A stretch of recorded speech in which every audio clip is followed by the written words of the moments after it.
Welcome everybody to Meet the Judge. And before I introduce my guest tonight, I just have one very big thank you to make. Um, this guy's been with me since I started 7 months ago. And if you all believe that the wonderful artwork that accompanies my advertising is done by me, then you're very much mistaken. Um, this guy hasn't allowed me mention his name. He has wanted anonymity from the start, but I have convinced him to allow me give him some thanks tonight. And it's Pádraig O'Sullivan, um, who's also would be better known as being involved with Wester House German Shepherds, and he's done this free gratis.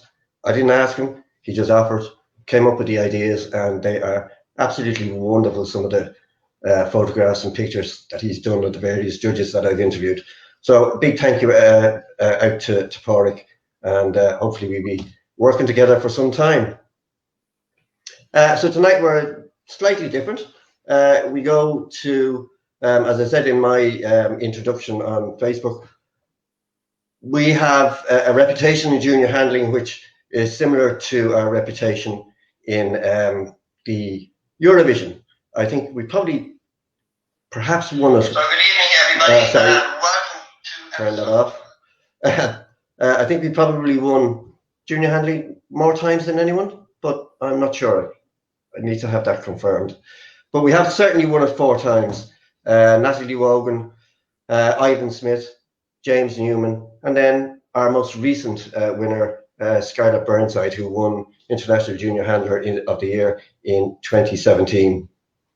And Scarlett not only won that, but she has been probably one of our most successful junior handlers worldwide. She's won at Split, she's won Europe, you name it, in Europe and Eastern Europe. If Scarlett has done an awful lot for dogs in winning. She's also most recently started her own business, which is, as I believe, it's training dogs and working with dogs, pet and show dogs, to help owners get to grips with them. How are you, Scarlett? I'm good, thank you. And how are you coping with no shows? Are you Oh, missing them? I'm getting there. Yeah, I'm starting to miss them a bit now. And did you miss them at the start? Because I mean, it was very full on when the way yourself and Perry show dogs. I mean, you travel all over the world. Yeah. Um, did you miss them at the start, or did you think it was a decent break? I know. I thought it was a good break. I mean, we all need a break every now and then. So I was gonna take a break myself anyway. After April time. But now that I know there's no shows, I'm starting to miss them a bit more. Mm. And do you think they're going to start anytime soon? Well, they're certainly not going to start anytime soon, but do you think we'll get any this year? Um, Personally, no. I think they'll be cancelled. Any of the shows that have been organised, I think they'll be cancelled. We'll be lucky if we do get any. Mm-hmm. I think UK possibly maybe towards the end of the year might hold one show if they're lucky, but I don't think early anything's going to start till end of this year, maybe possibly next year. Mm-hmm. And so we know most people will know your history in dogs. Perry has been in dogs for a long time in dogs, with Dog de Bordeaux, and has been very successful all over the world. Adam, your brother, has also been very successful in dogs and has recently taken a sabbatical. You stuck with it, Yeah. and you're in your early 20s now, yes? So what is it about the sport that's made you stay with it when we seem to lose a lot of younger people nowadays? I'd say the main thing is the experience. I mean, getting the experience, and because of my mum being able to travel so much and go to so many different countries, getting that opportunity, it's being able to learn all the different, the knowledge, and it's it's different showing maybe here and then going out to Europe. You get different people, judges, great experiences. It's all being able to handle the different breeds is probably my main reason, I think. Mm. And you say it's different showing all over the world. How different is it in, say, Eastern Europe to showing here? Is it a lot more professional? In terms of, I don't mean it in terms of the actual ability to show, but there's a lot more professional handlers. Yeah, I think there's more professional handlers, and the quality of dogs as well. It's different. I mean, the grooming of them is different to how we would present them over here. And how old were you when you started handling? I handled my first dog when I was 12 at Clonmel on the Irish circuit. I was Alaskan Malamute. She was my first. But I didn't start junior handling until I was 13. Yes, that was my next question, because you did start junior handling possibly slightly later than most. Yeah. So what made you decide to take up junior handling? Just watching it. I mean, I was seeing it ringside, and I wanted to be more involved than just handling in the breed, because at that time I was just handling the males. So something different, and there was always positive reviews about junior handling, and it got me more involved, and I made a lot of friends through it. So okay, yeah. And in terms of breeders and etc., who would your role models be?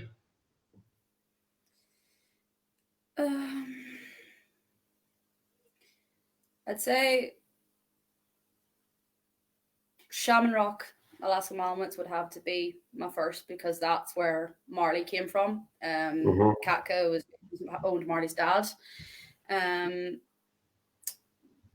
couple other Dolomino Dalmatians, actually. She's lovely. She's had world winners and European winners all over. She's very nice. I like her dogs. Very vague American Cockers as well. Absolutely, yes. Yeah, I show in Europe, so I see them. They're all over the world. I see them out there, and I really do. I think Lauren's done a really good job reading them.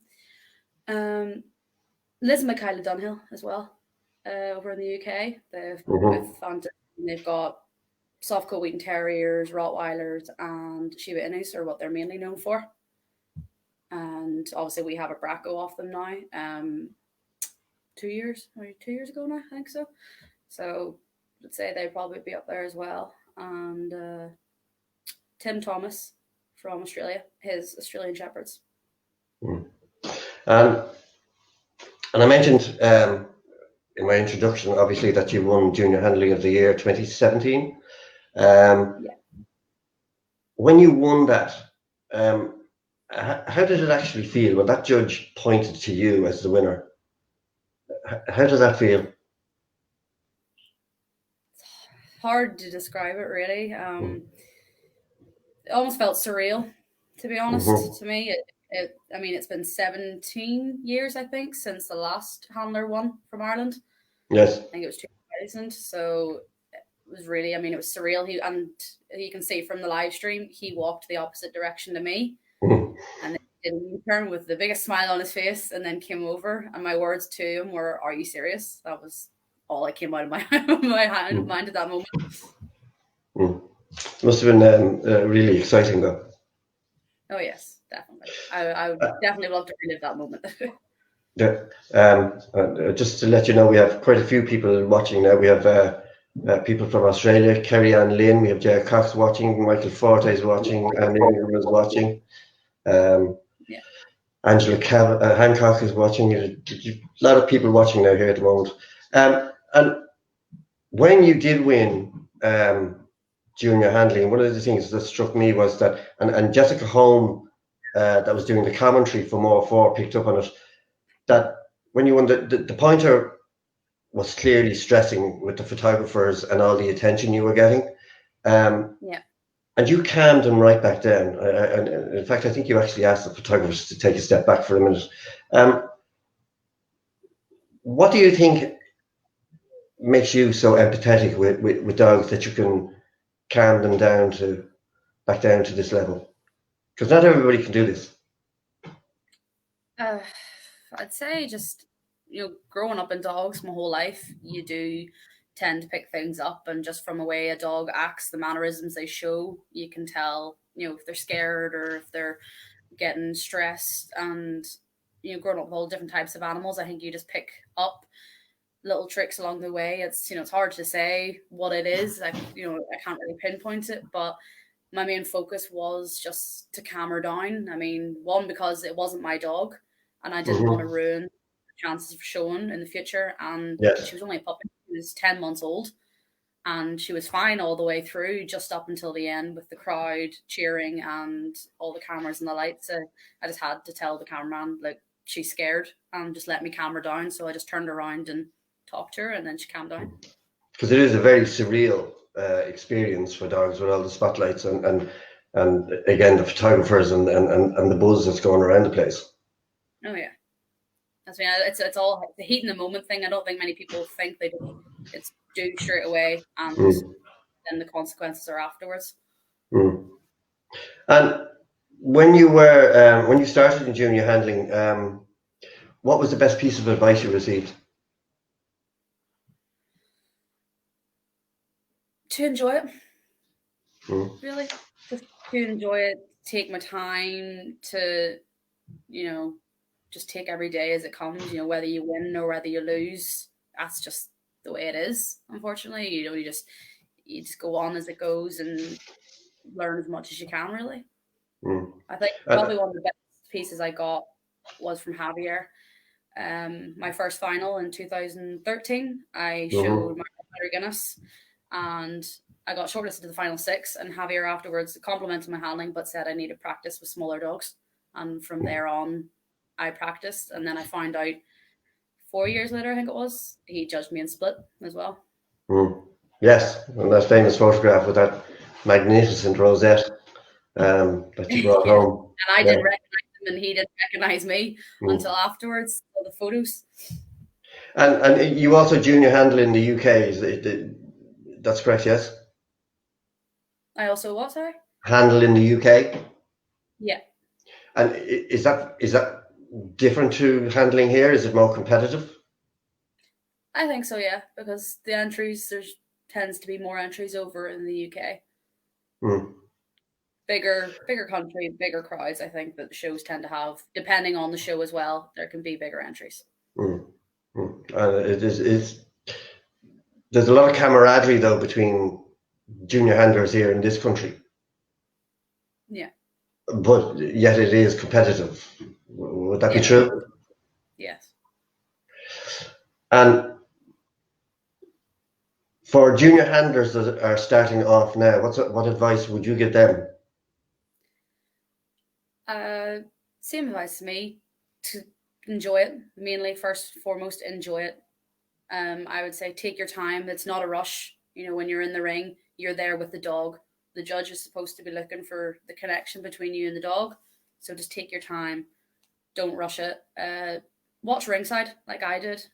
And most importantly, I think, go to ex-junior handlers and ask them what their experiences were, what advice they were given, and what advice they would give you. Yeah. And do you just on that point, do you think young people these days realize the importance of getting that advice? Do you think young people today ask enough advice of breeders that are around for a long time, or handlers or exhibitors? From personal experience, no, I don't think they do. I think it's just because they're scared. It's maybe embarrassing for them to go and ask somebody that's much older than them. I think that there could be a bit more support for them. It's intimidating, I think, for a young handler to go and ask somebody that is more experienced. I mean, maybe they don't seem like they aren't intimidating, but they just come across intimidating. You get me?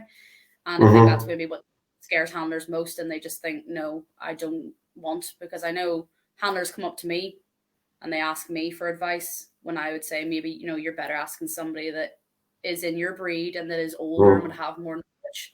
But they just come to me because I was a junior handler and I am still considered a young handler for them. So it's more of a comfort, I think. And do you think that young people in our sport get enough encouragement from kennel clubs? I think there could be more. I'm not saying no, but I think there is support there, but I think there could be more. I think guidelines maybe would be a great thing to put in place.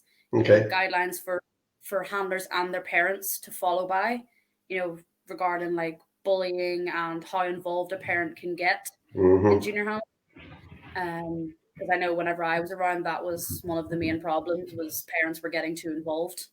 As from past experiences, I've seen as well that the junior handling, what's happened in junior handling has spilled over into the breed ring, and then it's affected them in the breed ring. Really? So, yeah. Yeah, that's a very good point, and that's perhaps something that is worth pursuing. Is guidelines of that nature, because I know throughout the years there's always been a tendency for parents to get perhaps slightly over involved and not just allow the juniors get on and enjoy their sport. And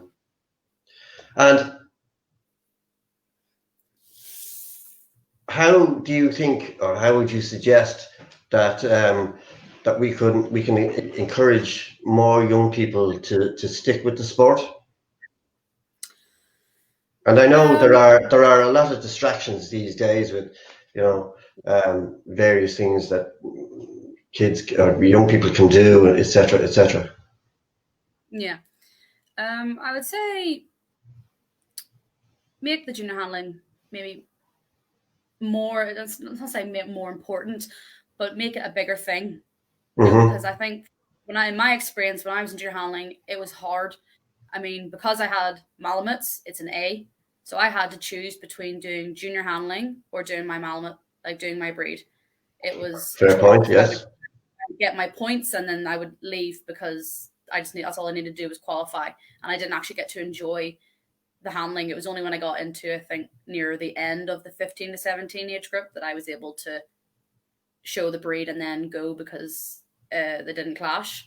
But I think maybe starting junior or before breed judging, so maybe even other people that are interested or the parents can watch and they're not having to get the dogs ready and they're able to watch their children in the ring, and handlers don't have to panic and they don't have to pick between showing in the breed or showing in the handling. I even think training events and weekends, just like a camp, basically doing that for the handlers, get more involved.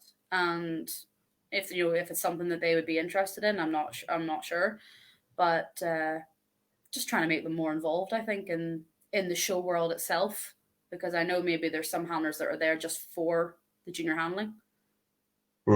Yeah, and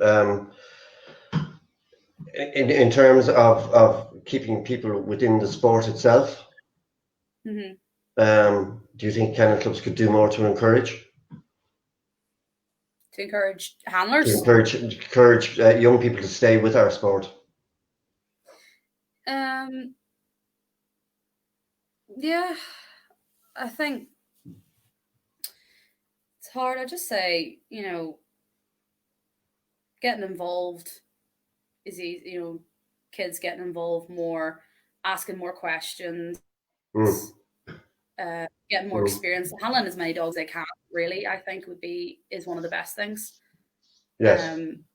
Maybe even adults just, it's like I said with what we're doing now, face to face or FaceTime, because it's the only way that we can.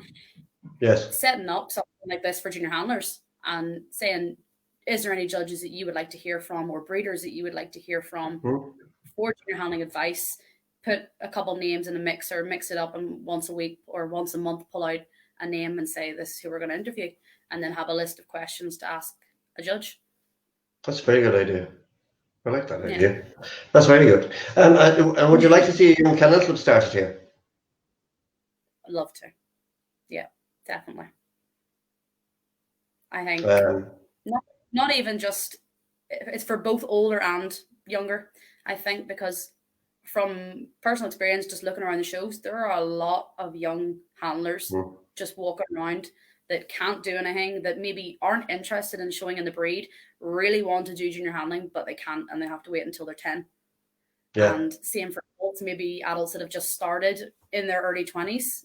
YKC goes up to 24. It's What something does it? that, yeah, it's something I think that, people that come that show in the breed, maybe they don't get anything, maybe they don't get placed, they've come all that way, they do one thing, they go home. I think maybe Hmm. YKC would be a nice opportunity, like, or ladies and gents handling, just to get them to have something else to do while they're there. Okay. Okay. So a couple of questions coming in here now. Jane Haywood wants to know: do you see a difference between Irish UK junior handling and junior handling in Europe? Um, is there is no is there much of a difference? Is there higher profile in Europe? I think the quality is different because the rules are different. Mm. Europe Europe's FCI rules are different to our rules over here. So I think obviously what the handlers do, between the shadowing of the dog, swapping of the hands, European countries tend to keep that in. Even Belgium, I know, if you have a gun dog or a dog that you have to kneel down with, you cannot put your knees on the floor. You have to hover. Really? And that's what I've been told, yeah, from personal experience. I've had to do it. Um, so I think it's very different. And just even maybe the dogs themselves, because I know a lot of European dogs are trained perfectly, Hmm. and they don't move, and they don't fidget, and then for handling it makes it a little bit easier for the handlers. But I do think it is very different, yeah. And just on that point, do you think judges take it enough into account that perhaps some breeds or even some dogs are trained to just do it? So, if you would, how much do judges, do you think, take degree of difficulty into consideration? Not a lot. Mm, Personally, I from experience myself, I've had a dog that has been challenging for me in handling, and that I have never used, and a judge has given it to it, and maybe a handler that's made a couple mistakes, or even when I've watched handling and I've watched a handler have a hard dog and a handler have a robotic dog, and as a judge, for me, I would give more credit to the person with the harder dog, absolutely. because it's not easy, and from experience, I know, and I've been there myself when a judge has maybe give a handler that's made multiple mistakes Mm, the win or a place above, and you're thinking, but maybe my dog wasn't behaving, and I didn't make any mistakes to my knowledge, and it plays on the brain a bit, and I think a lot of handlers will get maybe distressed over it. mm. And just to expand on that just a little bit in terms of judges, do you think judges judging junior handling should have a little bit more relevant experience in that field, or some sort of involvement, rather than being um, just best in show judges? Yeah, I think maybe a judge that has either taught handling, junior handling themselves, had like as a mentor, or has had children themselves in junior handling, or have been an ex junior handler themselves. I think those should be our main focus for junior Mm, handling judges, not mm, just any pick of the day judge, because mm. it's something, junior handling is something special. I think Yes, for it me is. it's It something is special. specialist. Yeah, and I think it's very different to breed judging, and that is what I loved about it. Is it wasn't just your ordinary up and down and around the ring. It was the shadowing and Mm, swapping of the dogs and swapping of the hands that just made it that little bit more fun and different for me. mm. And Graham Osborne is just asking, when you're selecting a dog for Crufts, um, is it your gut that you go on when you're picking the dog? Is it the look and feel of the dog, or do you have to take time and select which dog I'm going to use Was that for the final? for the finals? Yeah, no, I did. I took a wee while thinking about it. Um, my first choice for my first year, obviously English Pointer, Mm. and my reserve was Giant Schnauzer. Okay. And it's two very different dogs, but for me, I just went with Pointer because I've handled pointers. I enjoy Hmm. the breed. I know the pace, and I know how to present it to my standard. So I just took a while deliberating between the two, but for me, I just went for English Pointer. Okay. Okay. And in terms of handlers, and there are many handlers in the world. Um, which handlers do you really admire? Um, Adult handlers, I'd have to say Kat Gabruha, Hmm. having experience, they're out there myself as well, and seeing her as a handler, I think she's very experienced. Um, Javier Gonzalez as well. Him and Absolutely. the team of Anta, the two of them are very, very professional, very good handlers. Um, Michael Craig over in the UK, Hmm. Marina Scott as well over in the UK. Two of them I think are very, very good handlers. Patrick Aware as well, I think, with the flat coat. It's just maybe just I think of the breed. He presents it immaculately well, and excuse the way of pronunciation, but um, I think it's Sana Vatinian handles very vague American cockers. Hmm. I think she as well. She's a very, very, very good handler. Mm. Oh, But absolutely.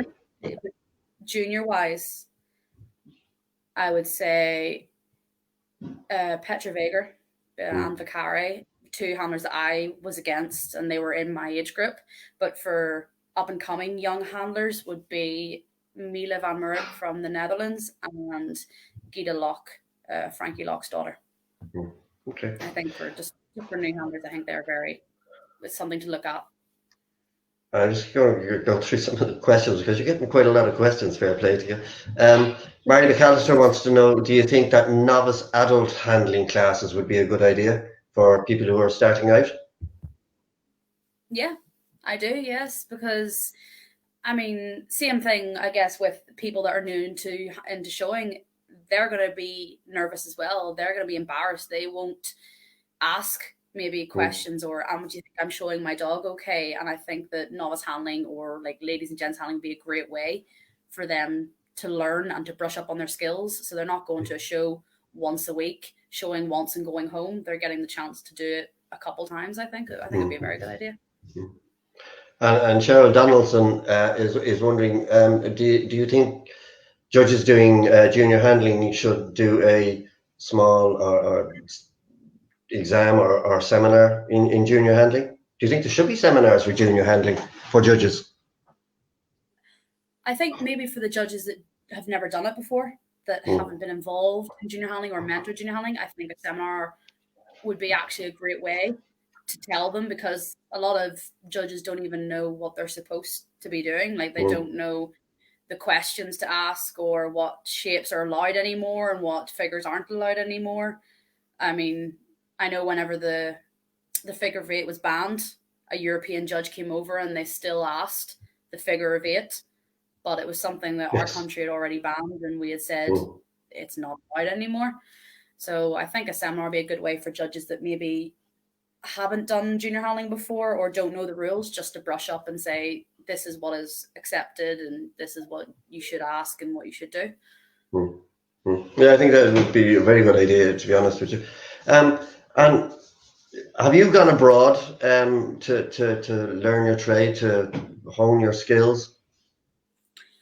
Um, I'd say, well, obviously I started here. Ireland Mm. is where this is where I learned the majority of my skills, but Europe has helped me increase my experience, increase my knowledge on showing, and going abroad, I've been able to take other breeds with me and show them abroad. And it's like I said, it's a different ball game when you're showing over there to when you're showing here. I mean, you've bigger numbers, you've bigger figures in the breeds, so it's being up against that type of competition, maybe with a dog that's not used to it. And would you like to go to perhaps the States or Canada or somewhere for a, a time and work in a kennel out there? Yeah, I would love to. That was one of my plans this year. I did want to go to university, and I wanted to take maybe 3 months over in America and 3 months over in Canada. Mm. That would have been good. Yeah, of course. Yeah. It would have been Maybe next year. Yeah, maybe next year. Another question coming in here is: do you think a good handler can change the looks of a dog completely? Not completely, no, but I think they can hide it. I mean, most handlers know, if you take maybe a dog's, it's messing around for the owner, you take the dog on, you're able to hide a fault. Maybe the pattern on the dog. You flip the dog the other way around, makes dog look more presentable. You run the dog faster to hide a limp or a little bit of a jolt in the leg. I don't think you can ever hide anything completely. If you're an experienced judge, you'll know, and you should be able to spot it. Mm. Mm. And what's your favorite breed to handle? I'd say the breeds I have personally, the Mm. the Rottweiler, the Mals, the Pointers, and the Braccos. Those are my heart breeds for me. Although Bordeaux's, I would love to have either another Bordeaux or another Neapolitan. Really? Yeah, definitely. It's not the same. Growing up with them and then not having them around anymore, it's very different. Mm. Mm. And what's been your favorite dog to handle?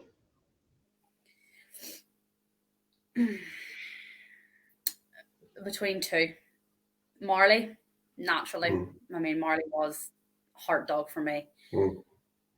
But Maverick as well, the one that I took to Crufts, I did a great deal of YKC with him. I think I won the YKC stakes at Crufts with him. He's a great teacher. He was a great teaching dog. I used him to teach Sarah junior handling. He was just he's an easy dog if you knew what to do with him.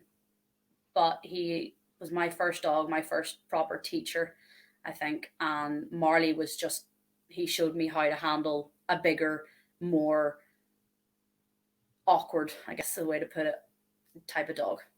So it would be between them two, yeah. Yeah, questions are coming thick and fast here, I'll tell you, Scarlett. Sherry Tryhard from, I'm assuming Canada, and she wants to know what breed do you find most difficult to work with?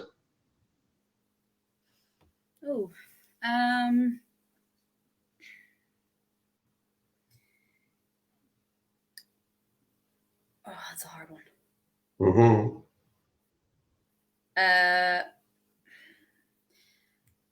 I'd say between Braccos, actually. Okay. Not an easy breed. They might appear, but they are unbelievably challenging and very, very stubborn. Headstrong? Headstrong? Oh yeah. Yeah. Very, very, very. And giddy is a problem. I mean, they're Okay. very hyper. They're going to go everywhere. It's not easy. And between one of the mastiff breeds, I think, Neos, Bordeaux's. Yes, Neapolitans must be difficult. Yeah, they're the same. They're headstrong. If they don't want to do it, they're not going to do it.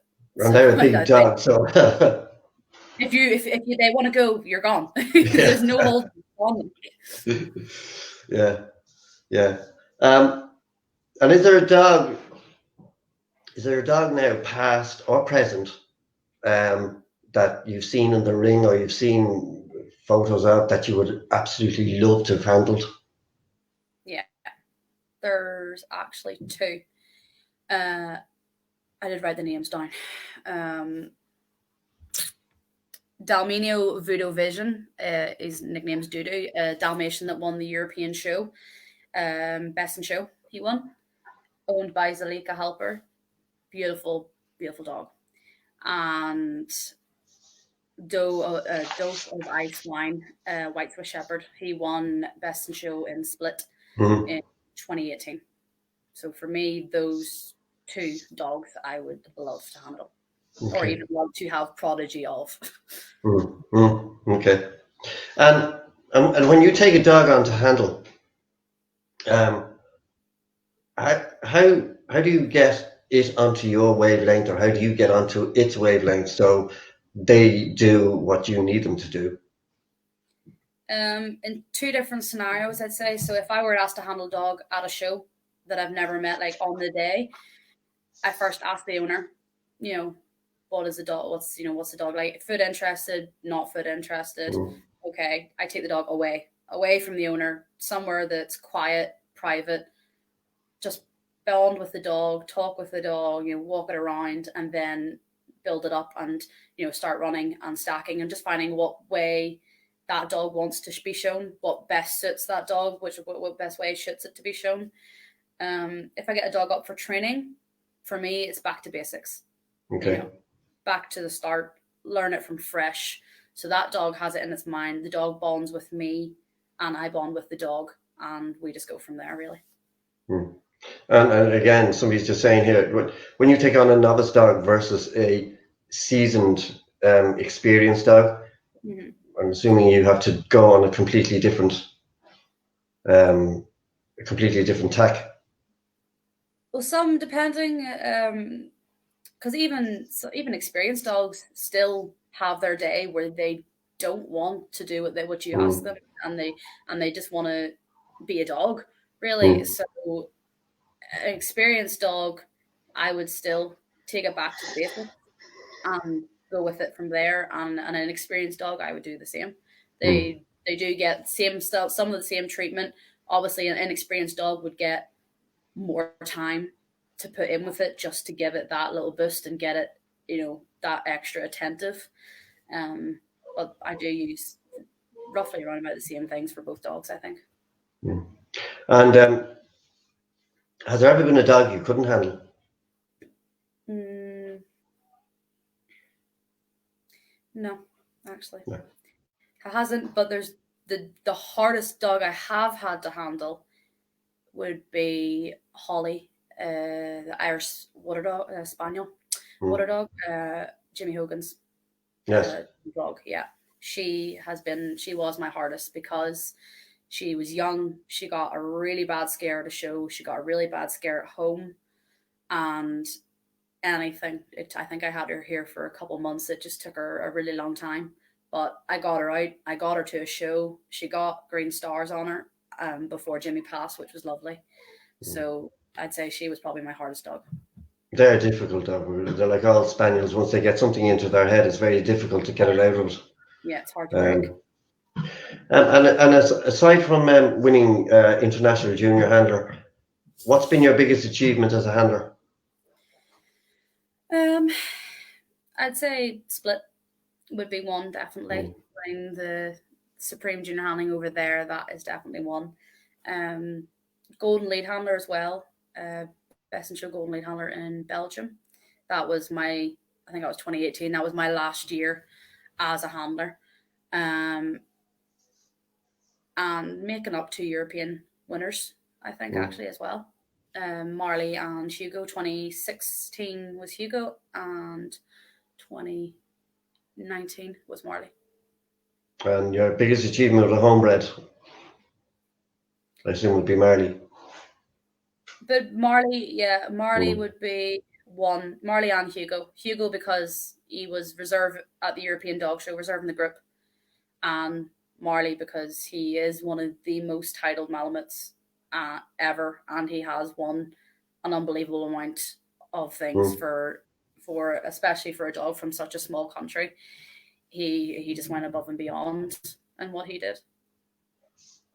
And do you have a favorite country that you'd love to handle it?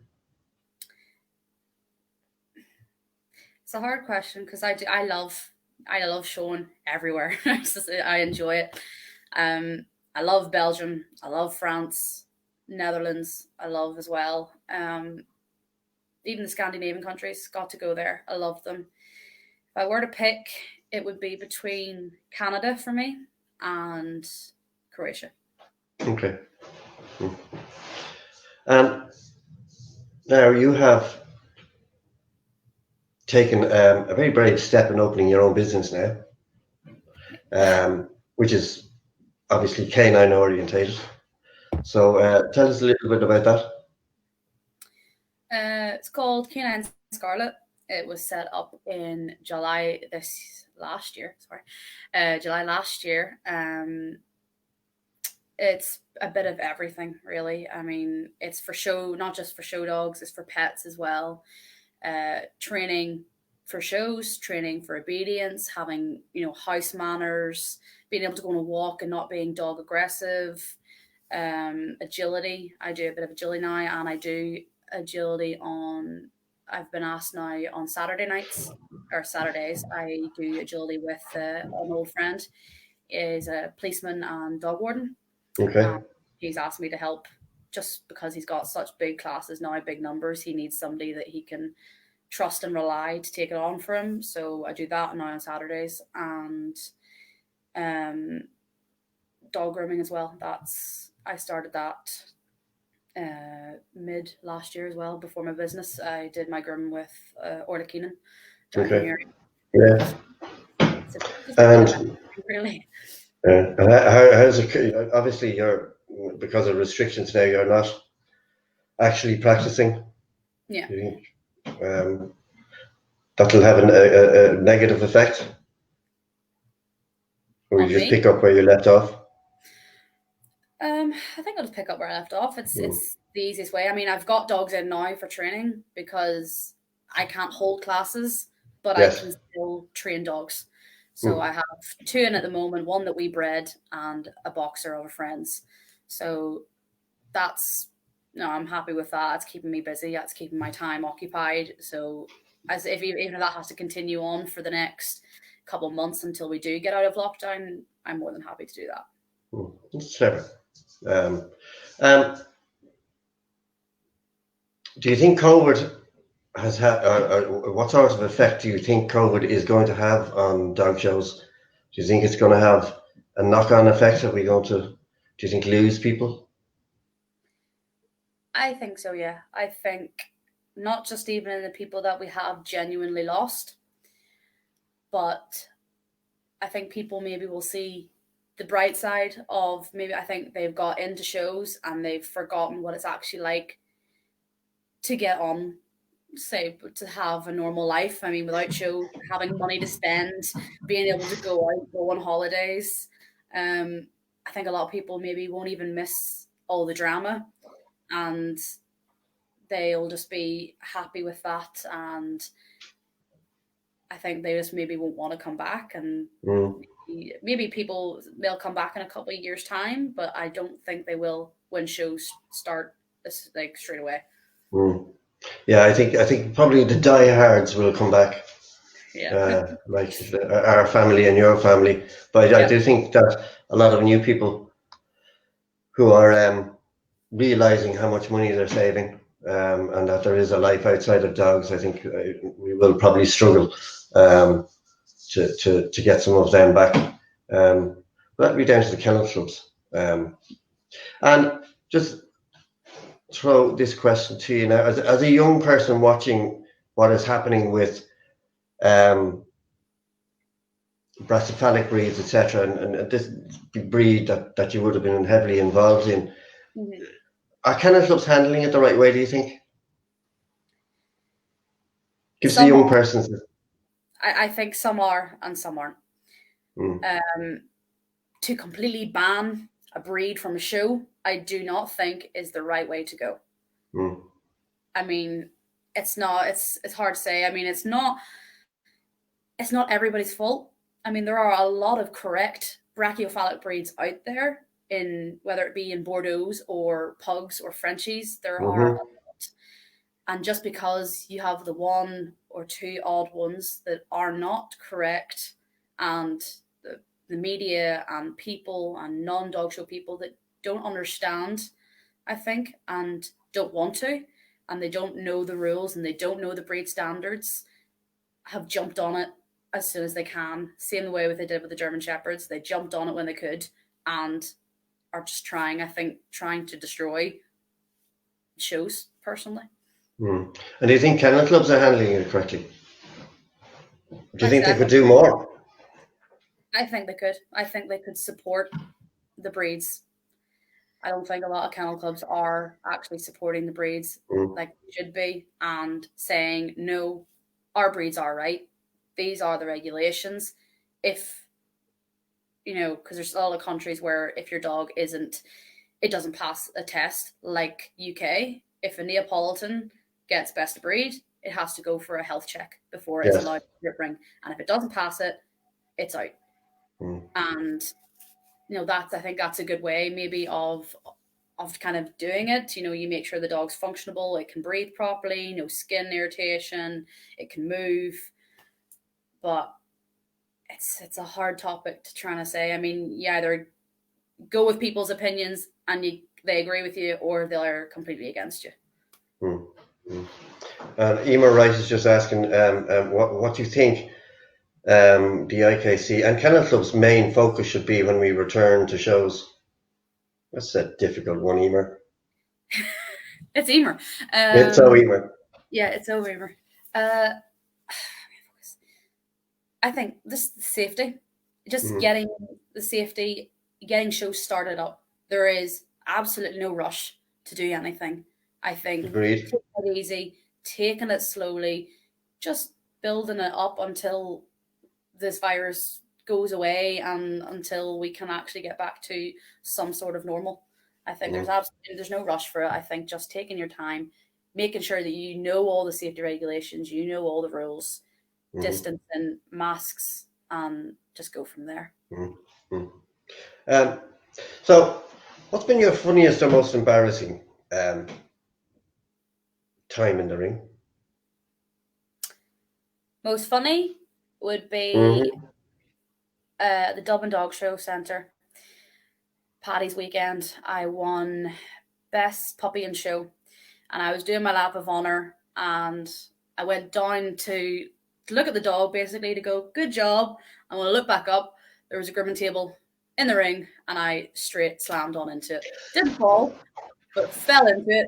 Everybody saw, all the judges saw, picked the table up, set it back, and was like, okay, I'm fine. And just walked out and was like, no. Most embarrassing would be when I was in Slovenia. I had the Bracco for junior handling, and I took him out to go to the toilet. Didn't go, was too distracted as a gun dog. Birds, people, everything. Yeah. Didn't go to the toilet. Got him in the ring, was fine. Did my up and down, and came back from it, and he let loose and had a pee. And it was a long one. And then I tried to stop him. It wasn't happening. So I just had to wait until he stopped, apologise to the judge, run to the end. When he was going with all the other handlers, I cleaned it up as best I could, got kitchen roll, everything, cleaned it up. And he afterwards said, you were my winner, only for the fact that your dog needed to go to the toilet and should have been taken outside. To which I explained, I did. He didn't go. Yeah. And he said, I know the struggle. And I was like, yes. So yeah, I'd say that's definitely my most embarrassing one. So, you're having a cocktail party. So I know you like a cocktail. Who told you? 5 guests that you must have at the cocktail party. Judges or people? You just go for it. Right.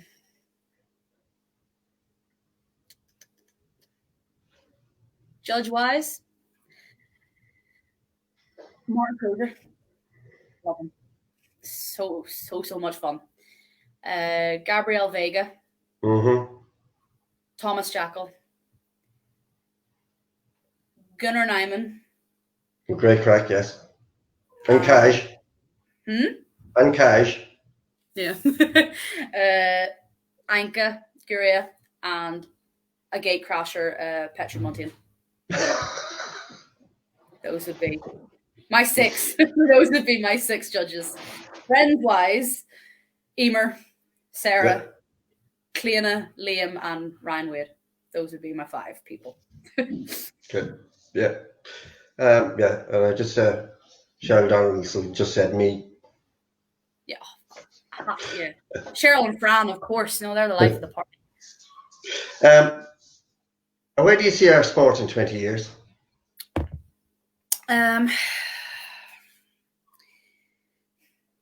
It's hard to say. I would like to hope still going. Mm-hmm. I mean, it should be going for a long, long time. But I think if we don't support each other enough, if we don't support the younger generation enough, if we don't stick up to animal activists that are trying to ruin the sport and trying to turn it all down, basically, I think there couldn't be a future in the sport, to be honest. Unless we do support each other and we do stick up for what we believe in. And I'm going to throw a question to you now because it popped into my head earlier when we were discussing handling. There's a big fashion, particularly in Europe right now, or last year, whereby Rottweilers, boxers, Dobermans, you name it, they're all being double-handled to ridiculous degrees, where, you know, balls have been thrown into the ring. There's people running around the ring. They're almost crashing into each other. Do you agree with that? Do you think it's necessary? Are they gone too far? Definitely, yeah. It's not necessary at all. I mean, over here, the only breed that's double-handled, but even to some judges' discretion and my discretion, I don't agree with, are German Shepherds. Mm-hmm. In Europe, it's, like you said, it's Dobermans, Rottweilers, Boxers, Bull Terriers, Normal Terriers, a lot of dogs that could do damage, I think, if they got off the lead or if they broke the lead and they went to go and get that person that's running around the ring or that ball that they threw in the ring. As a judge for me, I would be saying no. I would be saying not allowed. Anybody that I do see double handling, you're out. I'm like, that would just be the way it is. I would say you're out. You've had your chance, your warning, and if you don't abide by it, I'm not judging the dog. They don't need it. I mean, you maybe, for example, the States, you look to the States, all the Dobes and the Rotties, and even in the UK, they stand perfectly fine. And they stand and they watch and they focus. And the dogs don't need it. I mean, a squeaky toy, okay, maybe a little small ball that you have in your pocket or food, but not something that can distract every other dog around you and every other breed that's trying to focus in the ring next door, and all you can hear is shouting and whistling, and it's just not something that I think is really necessarily needed. And I think it's not been controlled enough, and it's been let to get too far, and too many breeds have been involved in it. And as a judge, I mean, it's almost impossible to go over them because they're too focused in you know, trying to see where the other handler is outside the ring, that you can't get over its head. It's fidgeting. It's, you know, and as Anne Ingram is just pointing out, that it is against FCI rules, but just some countries choose to ignore it.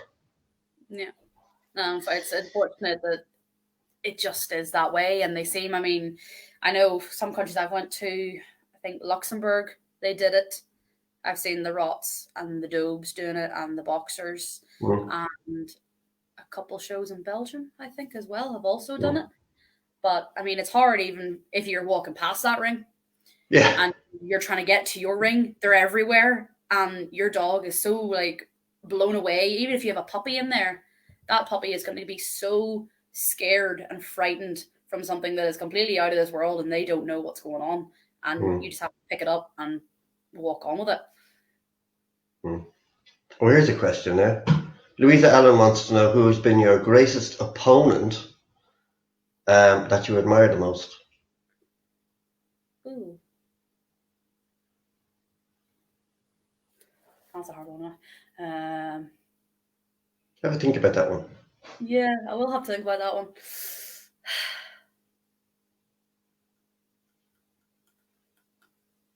Greatest opponent. That's a hard question, actually. Yeah, that's one that you need to like think. Come back to that one. Have a think. I will. Now, judging wise, have you started judging? Yes, junior handling judging I have. Junior handling. So, yeah. So, do you want to pursue judging breeds, etc.? Not now. I would mainly like to focus on handling breeds Okay. and junior handling. I think maybe in 10 years' time, I would be more interested in judging breeds. But at the moment, I enjoy judging the odd open show, handling all the breeds that I can, because I know when you start to become a judge, it becomes more difficult to be able to handle. The rules change at certain shows where you cannot handle other people's dogs, and it just gets a bit more difficult. So I would like to just focus on the junior handling and handling my dogs at the moment, I think. Okay. And where do you see Scarlett in 20 years' time? Hopefully still doing dog shows. Maybe a little mini me to do junior handling. And hopefully with my business, hopefully my business will still be going and it'll actually be a lot bigger than what it is today. And a final word for young people showing? My final word? For young people showing, final bit of advice for them? Enjoy. Literally, it is all you have to do is enjoy it. Enjoy your time with the dog, enjoy the experience, take it on board, and just relax. Well, I get to throw some of the comments at you because there's been a lot of comments. Eddie Patterson says you're a credit to Irish dogs, and Anne Ingram is agreeing with him. We've had a lot of people saying that you've made some great comments, and an intelligent head on young shoulders. Somebody has commented as well. I don't know where that comes from, but it's been. My mother's head on my shoulders. We should probably be delighted. By the way, she's gate crashing your party. Oh, I know she is. Yeah, she's watching it. Thank you, Scarlett. It's been thoroughly enjoyable. I know the feedback has been fabulous. You've been really good, very knowledgeable for somebody who is, so much about your trade. I certainly wish you luck for the future, and hopefully we will see you very soon at a dog show, probably autumn. But in the meantime, stay safe. Same to you. Good luck with your business and enjoy. Okay. Thank you. And good night, everybody. I think Scarlett has been absolutely wonderful tonight. Take care, and I will see you next week.